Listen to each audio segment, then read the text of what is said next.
The time has come to experience terror at Collinwood, and I am excited to get to tonight's episode featuring Jeff Kenny and Bob Issel as we discuss our shadowed past 2. But before we get to that, I do want to say a few things.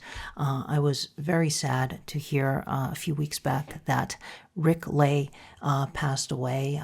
Rick Lay was a guest on Terror at Collinwood back in June of 2022. It was episode 32, where Rick and Mark Rainey joined me to discuss the Leviathan storyline.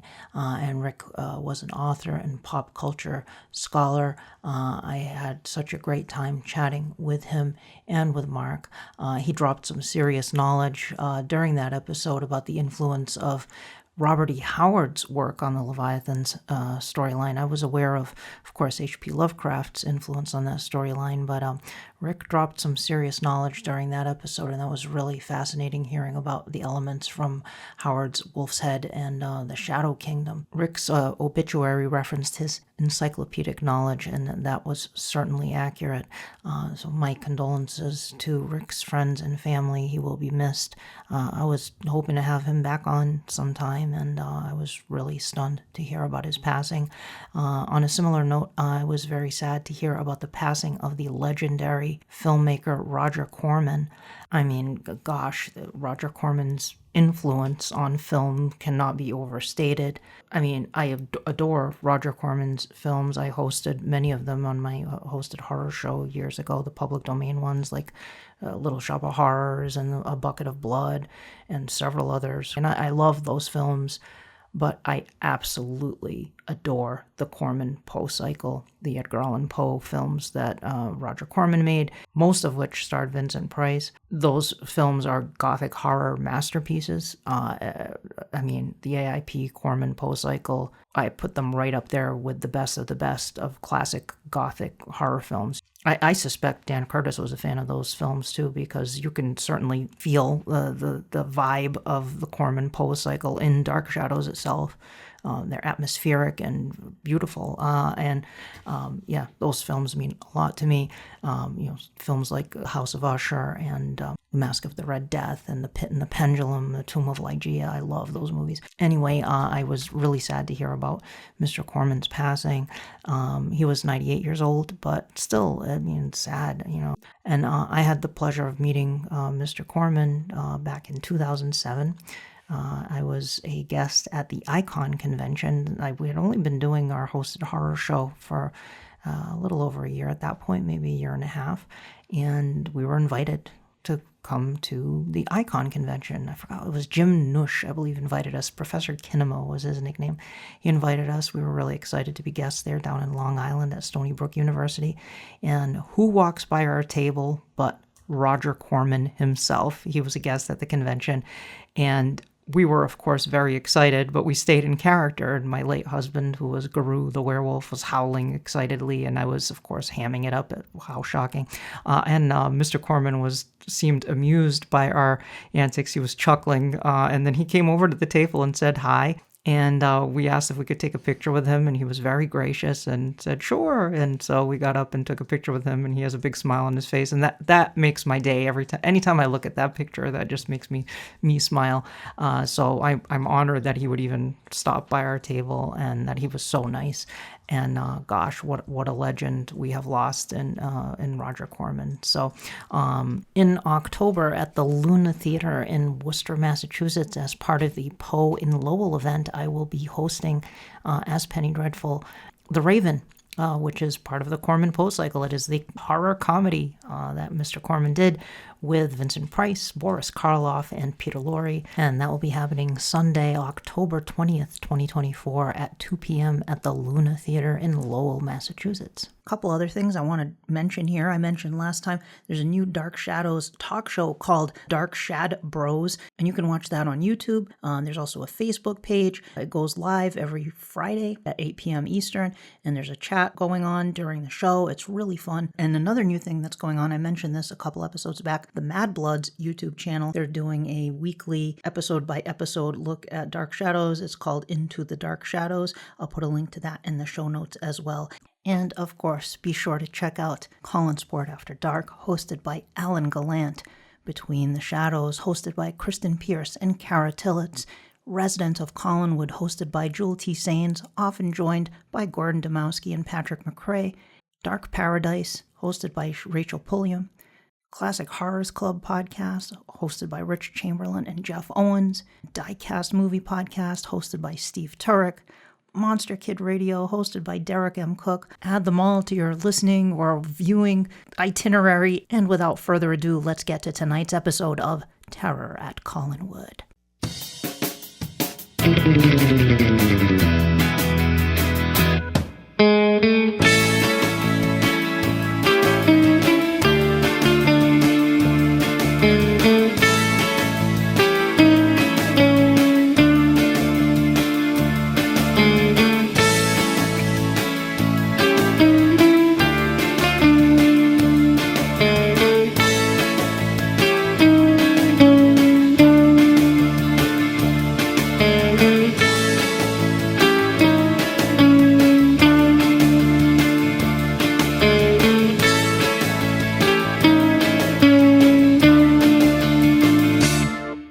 Welcome to Terror at Collinwood. 'Tis I, Penny Dreadful, and I am becoming possessed by Danielle. How unfortunate, but I am fortunate because I have two wonderful guests with me this evening. I'm excited to have them back on the podcast.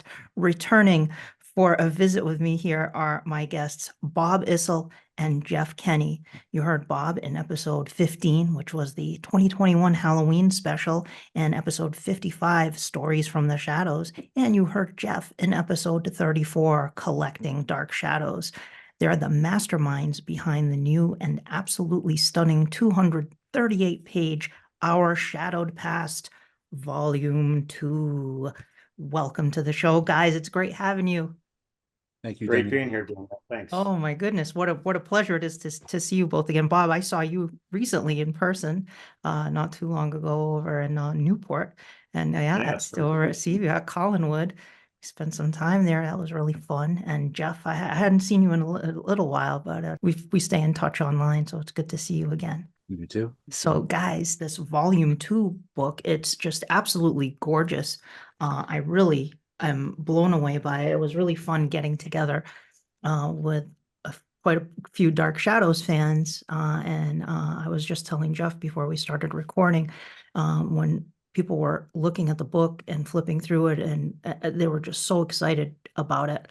And people were signing each other's books. It was like a end of the year graduation yearbook signing where everybody's leaving notes in each other's books. And it was just such a cool experience to see people's reactions to this. So we have volume 1, which I have here as well. For the video viewers, you should take a look at this. And I'm going to put up some pictures that Jeff sent me. How did volume 2 come about? I mean, there were so many great fan memories in the first book, but there are even more in the second one. So how did this come about? Yeah, well, shortly after volume 1 came out, I got a lot of emails from people who asked me, are you going to do a volume 2?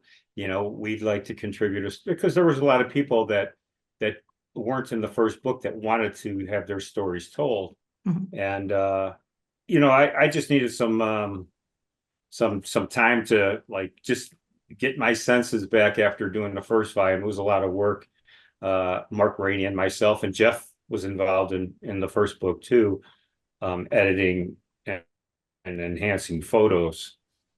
So yeah, it was a labor of love, the first book, and I just felt like some of the people that were in the first book had more stories to tell as well.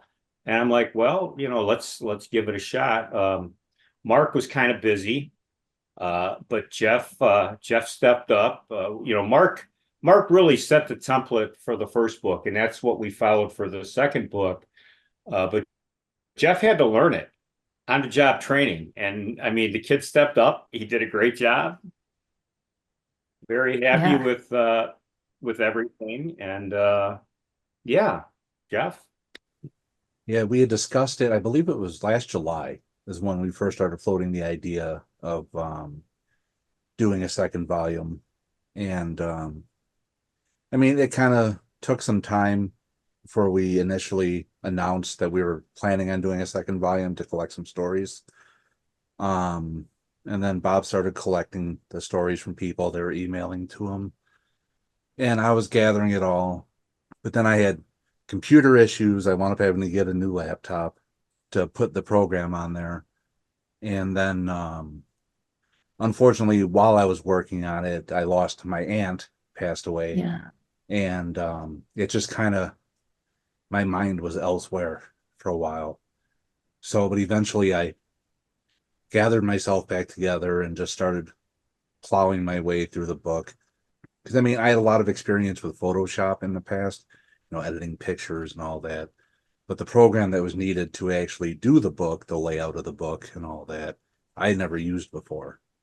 And I was able to kind of translate some of the skills over, but it was definitely a learning curve. I even watched tutorial videos online to figure out the program. And as I went along in the book, obviously I learned more and more. And so by the time I got to the end of the book, I was pretty proficient with the program. But yeah, it just, I wish we could have had it out sooner. And I mean, we were planning on having it sooner, but that's my fault. That's my bad. Well, no, certainly not. I mean, No, you went through a Every- lot with your aunt. I mean, geez, so Yeah, sorry. everything, I'm a firm believer, everything happens in its own time. Like I had thoughts like, gosh, I wish I had done this sooner, before 2021, and maybe I could have got a few more of the actors to contribute that had passed. And but at any point, it just happens when it happens. And since volume one, unfortunately, we have lost several people that wrote for the book. And it's unfortunate, but their memories and their stories are forever, in the book, which is great. I mean, yeah, there's a few names. I don't want to go into mentioning names because I don't want to leave anybody out, but we lost some dear friends that that did contribute to the first book, so it's nice to have their memories in Yeah, there.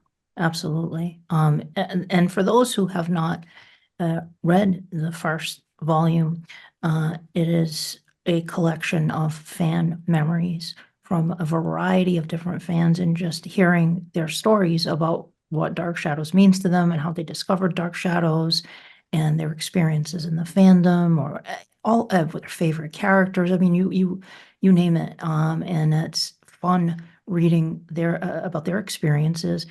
And then the second volume has more of that, more stories, but there are other things in the second volume that were not in the first book, that new things that were included that kind of spice this up and make this its own unique animal. So could you guys talk about some of the unique things in our Shadowed Past too?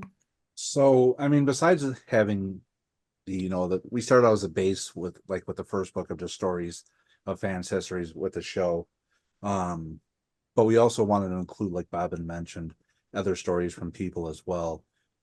So there's fan history stories, there's several different fan fiction stories in there from multiple different authors. There's, I'd say, a handful of different people submitted fan art for the book as well.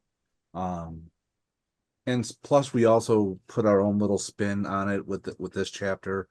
Because with the first book, a lot of the pages, I mean, it was all nicely laid out, but it was just plain white backgrounds on most of it.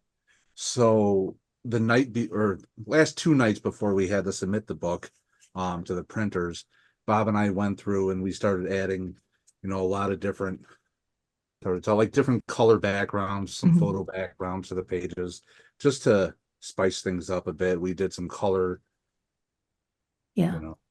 yeah. But we just wanted to make it its own animal, separate from the first book. In the first book, I wrote about my history with the show like most of the other people did. But in the second book, I decided to write about my history with Seaview Terrace, because growing up, obviously, you know, the house is iconic on the show. It's every single episode. It's honestly its own character on the show itself. It's the only thing seen in every single episode of the show, all 1,225 episodes. Yeah. I mean, I love the house so much I have it tattooed on my body. Yes. Yeah.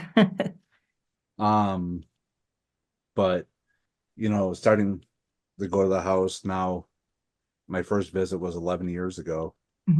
And so it's just over the years, my love for the house has just grown so much. Whenever I'm there, I even give tours of the house. Yeah. Yeah. But yeah, but this book, I mean, there's a lot of different stories in here between like Guy Haynes, who's very familiar to a lot of Dark Shadows fans. Yeah. He submitted both history story, he submitted fan fiction, he submitted fan art. So there's a lot of fans that are very well represented in this book. But yeah, we tried to make it its own thing separate from the first book while still be inspired by the first book.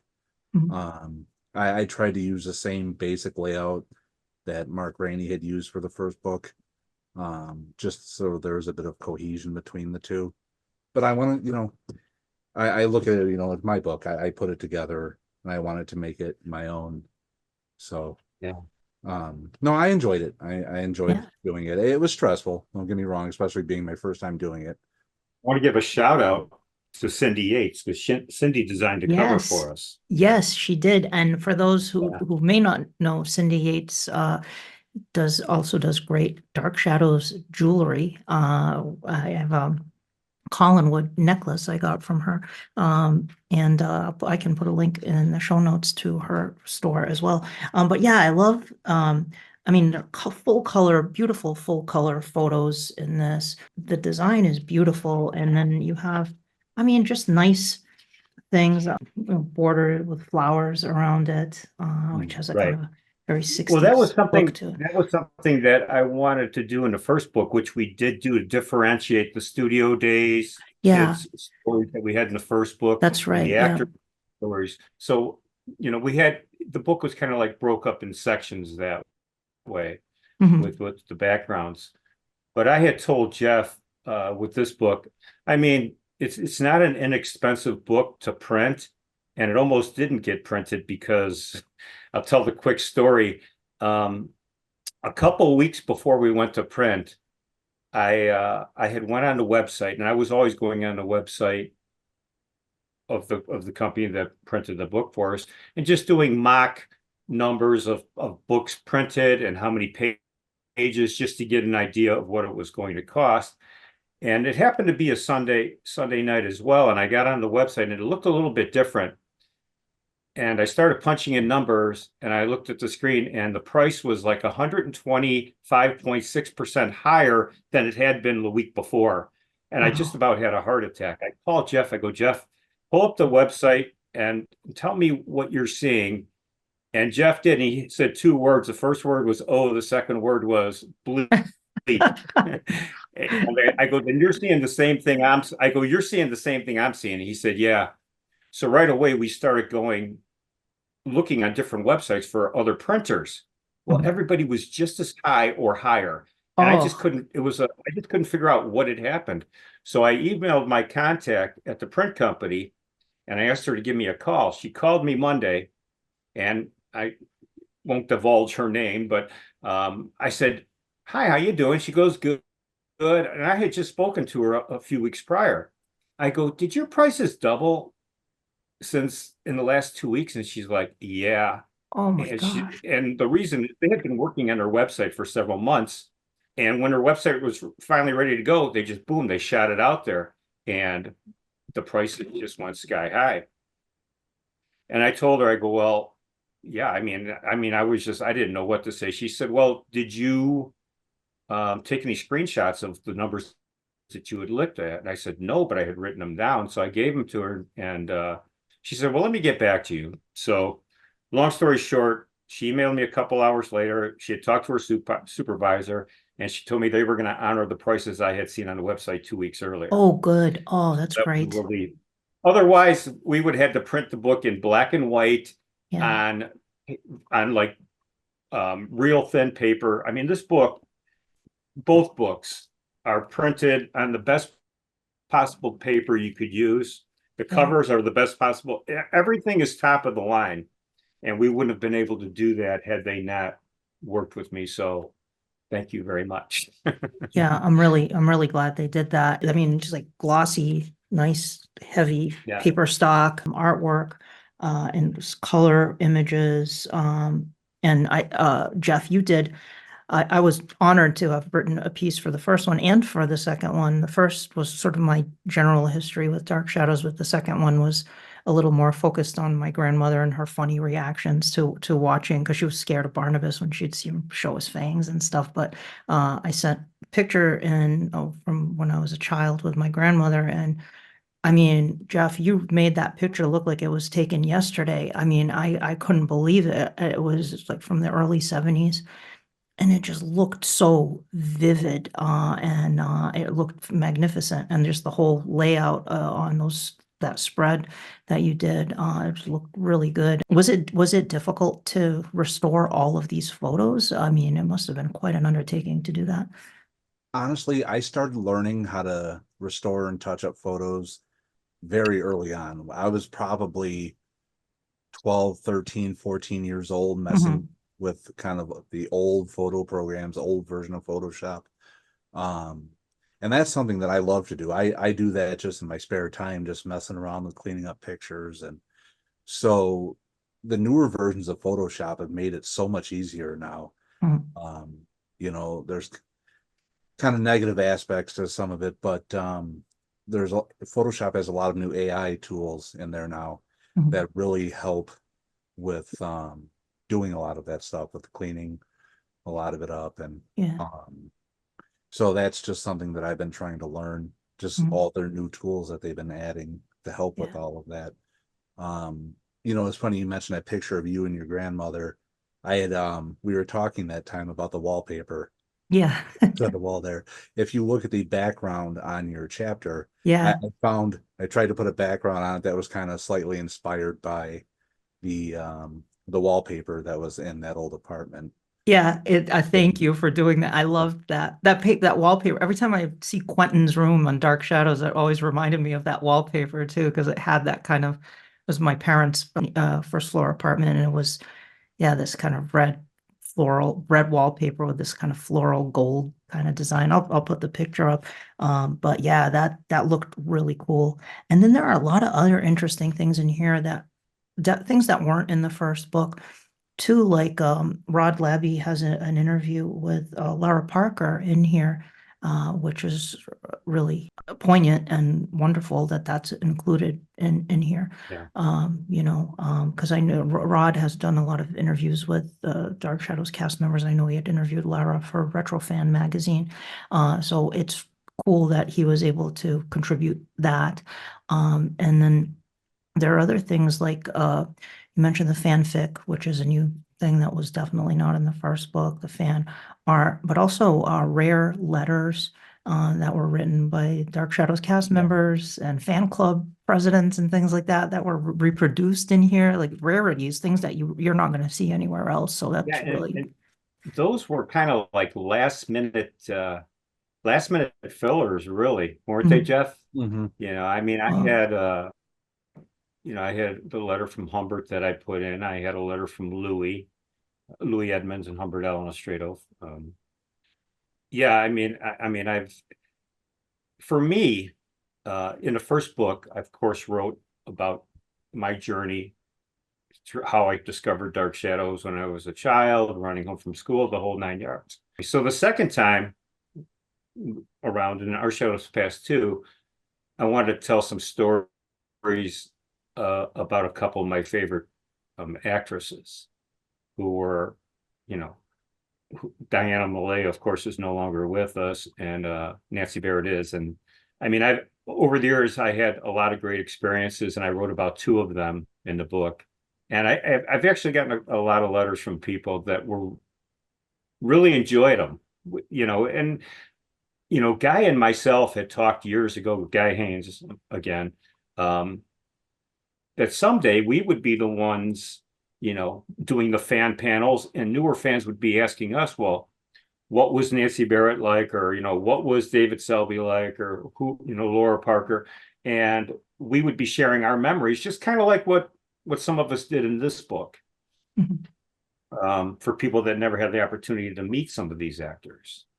Yeah. But another thing about this book that I like is we got a lot of younger people involved too in putting their stories and their artwork in. Yeah. And I just love seeing second and third generation Dark Shadows fans. So yeah, it's great. The fans from the Discord that come to Seaview and seeing their articles in here too. It was really fun, and fan art and stuff like that. I mean, of course, we know Madeline, who's been on the podcast a few times now, and she did the Lego. She makes the Dark Shadows Lego set, which is just really cool, and it's fun seeing the enthusiasm of fans from any generation and adding to the sort of the feel of the Dark Shadows fandom. I love that. I agree with you. It's really cool.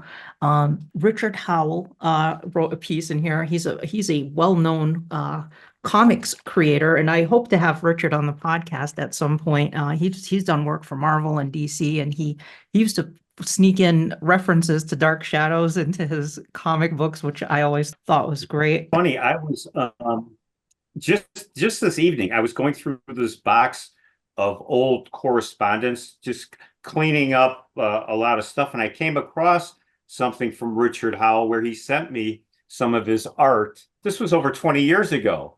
Wow. And I didn't realize that Richard and I had went back that far when he contacted me about wanting to. It was Guy Haynes who had gotten a hold of Richard about writing for the book. And when he got a hold of me, we conversed back and forth. But until I saw this, I didn't realize that we had actually corresponded back in 2001. Okay, yeah. 23 years ago. Yeah. So, yeah, I mean, he's a great artist. And I wanted to mention Max Kern. Max has got a page of his art in there. Max, yeah. And he is a great artist. For my Seaview Gathering raffles, it's become a tradition now. We have breakfast at the Atlantic Grill in Middletown, Rhode Island, every Sunday morning of the party, the first Sunday morning. And for the last, I think it's been 3 or 4 parties now, Max will do a Dark Shadows drawing on the Atlantic Grill placemat. Yes. He does this in like 45 minutes. And it's just like this outstanding piece of art. And I'm just so envious, of people that can do that. It's incredible. So, in fact, he did one when Donna Wandry was there of Barnabas and Roxanne. And that was just incredible. Yeah. And she was impressed by that, as I recall too. Yeah. Yeah. He's done one of Barnabas with Christine Dominici, the Miss American Vampire. Oh, yeah. Yeah. That one's really cool. And he's done a Laura Parker one, I believe. Yeah, I mean, he's very talented. We have so many talented people. Guy Haynes has a page of his artwork in there. Mm-hmm. And Guy is like a triple threat. He's a great writer and artist, and his memories of the festivals are amazing too. So it's nice to have. And he was a big ambassador. He was one of the people that pushed me to do this second book. Oh, was he? Yeah. I was going to ask about that, because was this something that was not planned at all, or was there ever any thought initially about doing a second book? Well, I mean, when I did the first volume with Mark, I never thought of doing a second volume. Mm-hmm. And then we did much the same at a recent party when Our Shadow Past 2 came out. For those that aren't aware, we have gatherings at Seaview Terrace sporadically, and we everybody that got the book, we had a table set up, and Danielle had already talked about this, but everybody signed each other's books. Well, we did that back in 2021 too at our Halloween part. I mean, it was 2021 Halloween. We had a table for our books, and Guy signed my book, and I didn't look at it till later, and it said, "Oh, it's a great book. Can't wait for volume 2." And I'm like, volume 2? I mean, I just got through doing this book, so yeah. And when will we see volume 3 now? Jeff and I, well, again, Danielle, and we'll have to see. The print costs are ridiculous. Yeah. I mean, to do something like this again, I mean, they're not going to, say, okay, yeah, you can have the same price you had again. This was a one-time deal. So most of, and I guess it's COVID that's affected the paper market, and that's really what it's all about. And yeah. That's too bad. I mean, it's yeah. There's a good possibility we'll do something. We've talked about it. Yeah. Yeah, it's really fun. I get lost in reading the fans' memories of their childhoods or whatever, or during whatever time they got into Dark Shadows, and the enthusiasm and their love for Dark Shadows, and just the fandom and their experiences with the actors and everything. It's just, I don't know, it's uplifting. You're reading it and it makes you feel good after you finish reading one of these chapters. I have a smile on my face every time I read one of these. It's like, oh, that is so nice. Yeah. It's Patty Karapinar. You got some great people in here. It's really cool. Carol Zarucha, some familiar names too. People have been on the podcast. Dominique Lamzes, Rich Handley, Max and Madeline have been on the podcast. Steve Shutt, of course, a longtime Dark Shadows fan. A lot of fun articles in here. Yeah. So along with Rod Labby, we also got Kath Torquemadas, Dee Kearney, and Paulette Nordman make more contributions this time. They were 3 fan club presidents back in the day, and yes, I'm sure I probably thanked them before on a previous pod, but I can't thank all those fan club presidents enough for their contributions in the first book as well as the second. I mean, I envy those kids, that were able to go to the studio. I mean, it's crazy, and to actually meet these actors and actresses, and so it was so much fun to gather those stories for the first volume. How cool must that have been to live in, New York, and just be able to go to the studio and wait for the actors to come out after the taping. And I could just imagine how exciting that must have been. You can just tell just from the articles that the studio kids wrote, the enthusiasm, and the fan club presidents too. It's just really cool to have that. And then I've had Rod on the podcast before too, and he talked about running, how he got in touch with Dennis Patrick and just called him on the phone and said, "I'd like to run your fan club." So how can fans get Our Shadowed Past 2? And we know Our Shadowed Past 1, if for those who didn't get it, there is a Kindle version available on Amazon. I'll put a link to that. But that's volume 1. Volume 2 is not available in Kindle format. However, there are still physical copies of the book available. So how can people get Our Shadowed Past 2? So you can either email Bob directly, or recently I've been putting a handful of copies on eBay as well, just for the people who prefer to go that way, purchase them that way, simply because, they prefer it's secure. So in case there's any issues, eBay will handle it. But you actually get a discounted price buying it directly from Bob. If you buy it from him, he's selling it for $27 plus shipping. Bob, what's your email address? Can you give that? Bobubas, BOBUBAS 59 at gmail.com. Great, thanks. Yeah, BOBUBAS 59 at gmail.com. And people can just send you an email, and if they want to copy just send me an email, and I'll send them details. I'm just cutting in here real quick. One thing we forgot to mention is that each book currently comes with a promotional bookmark while supplies last. So there's a special bookmark that you can get with the book. And, Jeff and I are also going to Burbank. We're going to the Burbank event. I was going to ask you guys about that. Yeah. Yeah, and we're going to bring some books with us. These books are heavy. The first book, the first book weighed 3 pounds. The second book's a little bit smaller, but it still weighs 2 pounds. Yeah. So, I mean, you carry some of these. When I brought some books to Seaview, earlier this month for our spring fling, my luggage, you get a 50-pound limit. My luggage was 48.5 pounds. I was like barely under. Whoa. I was thinking I'd throw my clothes out before I throw the books out. But so we probably, we're not going to bring a lot of books with us to LA, because actually we're going out there to have fun. I don't want to sit around selling books, but I know there's some people that want to pick up the book from us, so we will have some with us there. Great. Yeah, I was going to ask you guys about that. I'm going to be out there too, so I am looking forward to that. It's going to be great to see everyone. I hope if you're listening to this, I hope that you can make it out to Burbank, because we don't have these kind of gatherings at this level anymore. And of course, this is a celebration of life for Lara Parker, and then Jonathan Fred's centenary the next day. Speaking of, I got to ask you, Bob, you have the painting of Angelique behind you for the video version of this. Funny story. Well, how I acquired this back in 1995, I had a hot tub, okay? And I also was in contact with H.G. Wells' great-great-grandson. No kidding. So What? between us, we managed to turn a hot tub into a time machine. So I set the dial. I set the dial for early April 1968, Collinsport, Maine. Mm-hmm. I arrive in Collinsport. I'm walking around town. I see this antique store.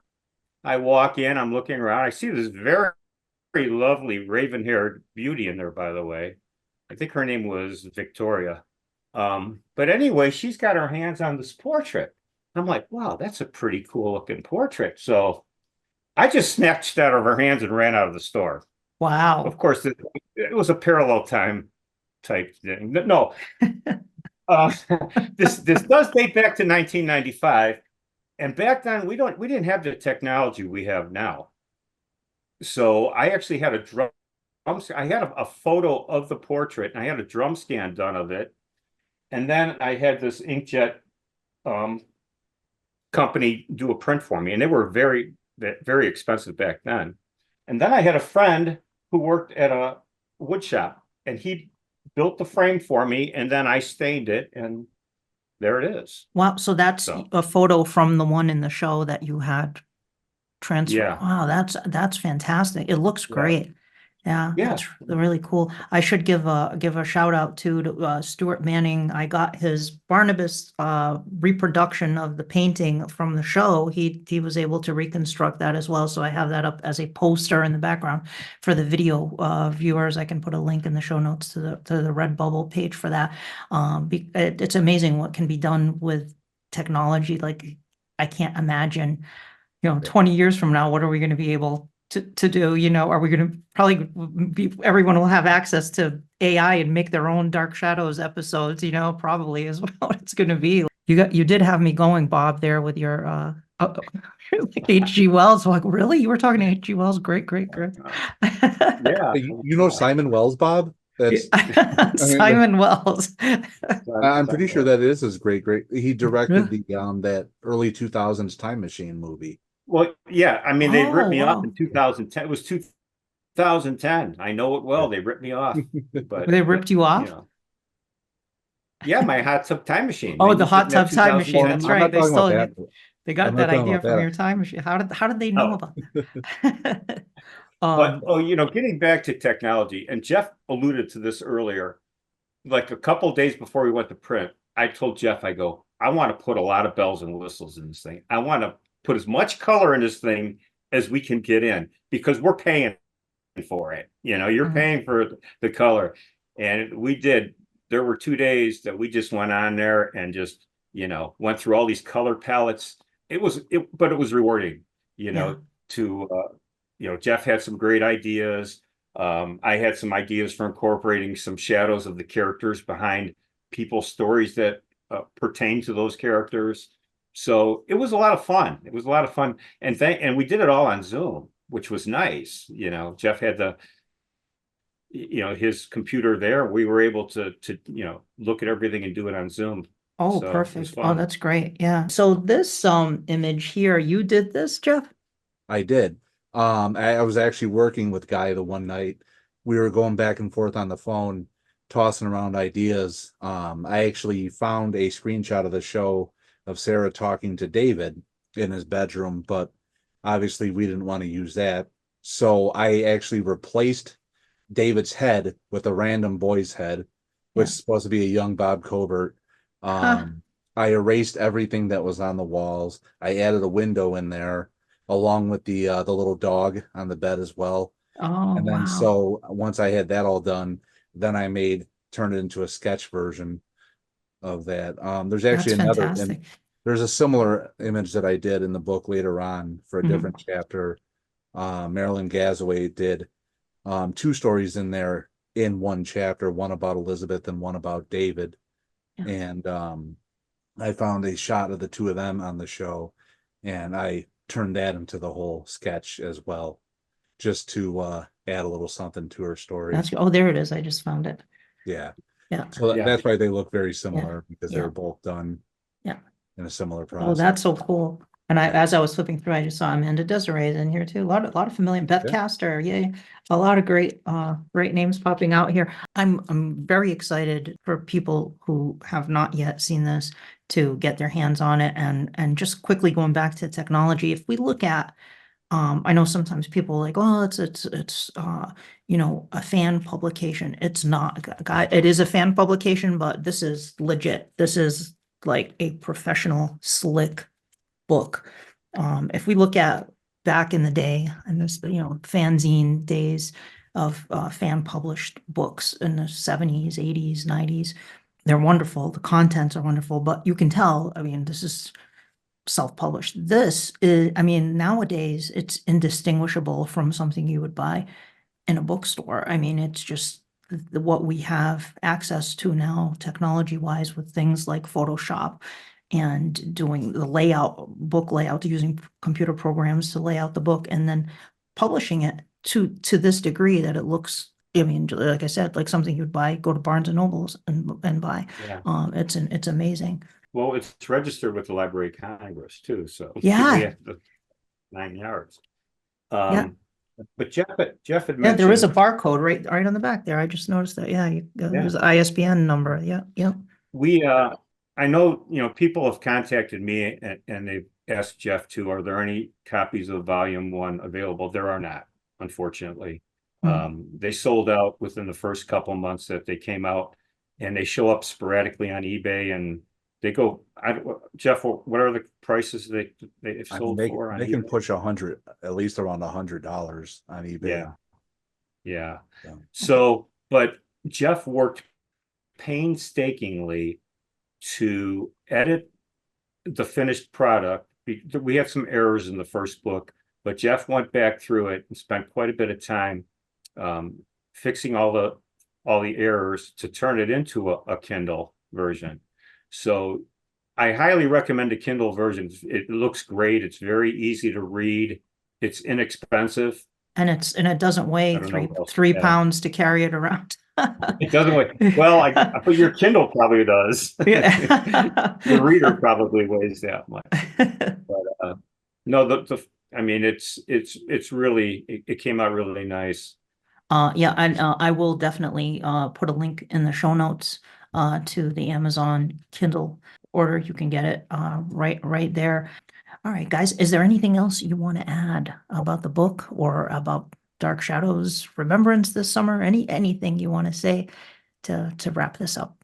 That for me, the biggest thing that I wanted to get out of this book was, besides collecting everybody's stories and getting them all out there, for me, when I wrote my chapter, having recently lost my aunt, who I had actually brought to Seaview Terrace on a couple of occasions. She's attended some of the parties, and my grandma as well, who passed away back in 2017, who's right over my shoulder there. Yeah. That she had attended a party back in 2016 as well after the festival.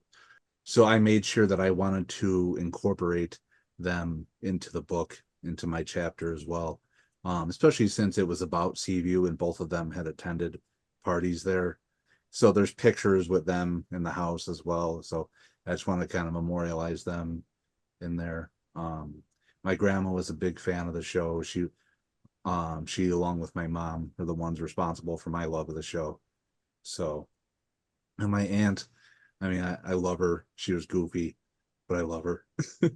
um, but she was like my sister, so it was very important for me to get them in there.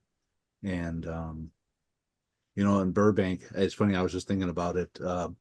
We both have, you know, paintings behind us of the people that we're going to be celebrating Yeah. at the Burbank event.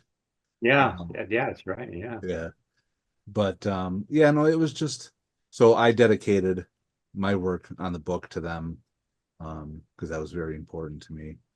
But I mean, I learned a lot with this book, and if we happen to do another chapter, I'm a lot more proficient with the program now. So I mean, it all just depends on, being able to do it because of getting it printed. But it was definitely a labor of love. It was stress, but love. Because, we all love the show. I mean, that's why we're all here, decades later, still talking about it, Yeah. just because of how great the show was. And that was these two people, both Jonathan Frid and Laura Parker, that were very instrumental, in making the show a success and why we're still here today. So making fan fiction and fan art and stories about the show all these years later. Yeah, it was, like I said, it was a labor of love for me. Bob? Yeah. For me, I dedicated the first book to my mom and dad. Because I used to run home from school and watch Dark Shadows with my mom, and I'd huff and puff. I'd get in the door a couple of minutes, after the show started, and I'd be like, "What I missed?" And she goes, "Oh, nothing, just what they did yesterday." I'm like, "Good," So, but the second book, I dedicate, yeah, I dedicate the second book, to the memories of all the people we've lost, and the catalyst for doing the book was giving those people that wanted to tell their stories a forum to do so, like we did with the first book. And we had a lot of new people, and then we had a lot of people who had more to say that had written in the first book. But yeah, I mean, I've been involved in Dark Shadows fandom now for 33 years, and I've met a lot of people, lifelong friendships. People that are most important to me, aside from my family, I've met through Dark Shadows. And we've all lost a lot of our Dark Shadows friends over the years, especially in recent years. There's been several passings, and unfortunately we've lost some of the actors too. So it's just nice to have. It just brings everybody together. You mentioned that too, Danielle, how just reading the book, and I know Guy has a testimonial in the eBay ad of, like, have you ever thought what it would be like to go back in time and watch Dark Shadows and wonder what your friends were, thinking, and well, this book is that. I mean, you're going back in time, and Dark Shadows, I said it in the first book, I'll say it in the second. Dark Shadows is forever. It is. It's going to continue on after I'm gone, after you're gone, after Jeff's gone. Look at the younger fans we have. I mean, Yeah. Dark Shadows, it's just magic, It is. and Yeah. but yeah, it just, the books for me was dedicated to everybody that we've lost, and I'm just happy that people have been very receptive to it. Yeah. And if we do do a third chapter, we're going to need contributors. So we'll be, if and when that comes about, we will be reaching out on the various Facebook groups and other social media platforms. And I'll be happy to announce it here as well. I love the way you described the kind of how Guy in his testimony, like going back in time and putting yourself in someone else's shoes and seeing it through their perspective, and how they experienced the show and their feelings about it. And Dark Shadows was about time travel too, and so it's you do kind of you're experiencing their enthusiasm through their eyes, and that's really fun. And once you're finished with one, you go to the next person. Now you jumped into another person's experience, and it's really fun. It's just I think, I don't know, it's definitely a feel good kind of a thing, reading it. But also bittersweet as well. And as you described, losing friends and actors from the show lately. That certainly is, especially when you go back to the first book and you read some of the chapters of people who are no longer with us. It is poignant, but excellent stuff. All right, guys. Well, I am really excited for the future of our Shadowed Past volumes 3, 4, 5, 6. The library, the bookshelf of our Shadowed Past. I love it. I would be all in for that. And also, I look forward to seeing you both at Dark Shadows Remembrance on July 5th and 6th out in Burbank. I'm not sure if I'm going to do the Greystone tour. Are you guys doing that? The tour to Greystone to the 91 Great House? Yeah. I'm not taking the bus ride. I'm driving there because a large part of my trip to California is visiting a bunch of different filming locations. Oh, okay. I'm a big filming locations nerd. I mean, I'm sure you've seen a lot of my Dark Shadows Then and Now pictures that I've done. But I do that with a lot of different things. So we're going to drive the Greystone, but instead of having to deal with waiting for the bus and all that, that'll free up time for a couple of us to drive around and visit some other things while we're out there. Because it's not like we're going to be able to get into the house while we're there. It's just going to be a grounds tour. Yeah, it's like a garden tour. Yeah, I saw that. The big thing for me about going to California is seeing people that I haven't seen since 2010, because a lot of the California people don't come east. Yeah. And they didn't, even for the 50th in 2016, there were a lot of people that didn't come out. Mhm. One of the reasons was because they couldn't get tickets. It was sold. Remember, it was sold out, and then I got locked out of that because I tried to get in, and I got a letter in the mail saying that it was sold out. So I didn't end up going. I should have tried to just go down to New York anyway and try. Should have, because they were selling Saturday only tickets or Sunday only. All right, guys. Well, I'm excited to see you in Burbank. And with that said, everyone, please be sure to check out Our Shadowed Past Volume 1 on Amazon. You can get the Kindle version there. And if you want to get Our Shadowed Past Volume 2 right here, you can email Bob at bobubus59, BOBUBAS 59 at gmail.com, and Bob will hook you up with a copy as long as they're available, because eventually these are going to run out, and I don't think you guys have plans for a reprint on this. So there will not be a reprint. No reprint. So if you want to get this, now's your chance, folks. If you don't have it, I certainly recommend it. It's really fun. It's just a great read, and you'll have fun reading this. So thank you guys for joining me again. It's great seeing you again, and I will see you soon in person. So take care. Thanks, Danielle. Thank you. And the curse goes on. The curse goes on.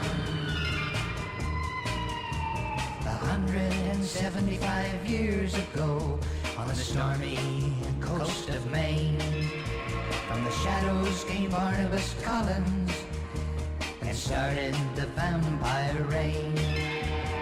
Fangs and bangs and a big black ring, and Josette for who he cried, and Angelique and her curse of love for a man who never died. And for as long as they lived, the dark shadows never truly vanished, for there will always be terror at Collinwood.